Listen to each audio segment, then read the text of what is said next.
2020-21 অর্থবছর 2,08,000 ton আলু রপ্তানির record গড়ে বাংলাদেশ। কিন্তু সেই শুভক্ষণ থাকেনি বেশি দিন। পরের বছরই তা কমে যায় 50%। নগদের কাছে সব গ্রাহকই প্রিয়, তাই তো সারা দেশে ক্যাশ আউট চার্জ সবচেয়ে কম। পরিস্থিতি এখন এমন অবস্থায় গিয়ে ঠেকেছে যে পণ্যটির রপ্তানির চেয়ে আমদানির পরিমাণই বেশি। জাতীয় রাজস্ব বোর্ডের হিসেবে সদ্য বিদায়ী অর্থবছর আলু আমদানি হয়েছে 98,000 টন, যাতে খরচ পড়েছে প্রায় 200 কোটি টাকা। বিপরীতে রপ্তানি মাত্র 12,000 টন, অর্থাৎ রপ্তানির চেয়ে আমদানি 9 গুণ। শুধু আলু নয়, এক সময়ের স্বয়ংসম্পূর্ণ অনেক কৃষিপণ্যই এখন নাম লিখিয়েছে আমদানির খাতায়। 2023-24 অর্থবছর কেবল গাজর, কাঁচামরিচ আর টমেটোই আমদানি হয়েছে 90,000 টন।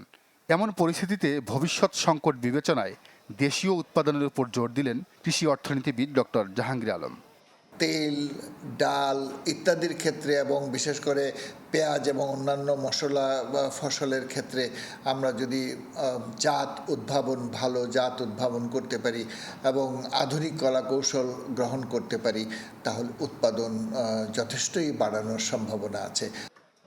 আন্তর্জাতিক বাজারে ব্যাপক সম্ভাবনা থাকার পরও কৃষিপণ্য রপ্তানিতে অনেক পিছিয়ে বাংলাদেশ। তাই রপ্তানি উন্নয়নে সরকারকে মাস্টার প্ল্যান হাতে নেওয়ার পরামর্শ বাজার বিশ্লেষকদের। বোম্বে থেকে দুবাইতে জাহাজে সবজি পাঠানো হয়, সেখানে সময় লাগে হচ্ছে 4 দিন। হোয়ারাজ বাংলাদেশের চিটং বন্দর থেকে যদি সবজি পাঠানো হয়, সেখানে দুবাইতে লাগবে 30 দিন। তাহলে আপনি মিডল ইস্টের মার্কেটটা কীভাবে ধরবেন? এই জন্য আমরা যেটা বলতেছি যে আমাদের এখন যে বিমানে সবজি যাচ্ছে, এটা ভেরি কস্টলি।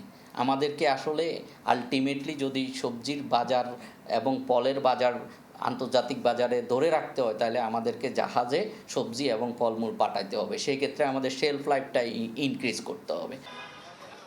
কৃষি মন্ত্রণালয়ের তথ্য মতে 2023-24 অর্থবছর চাল বাদে কৃষিপণ্য আমদানি হয়েছে 87,12,000 টন। নাজমুল হুদা সুমন, চ্যানেল 24, ঢাকা।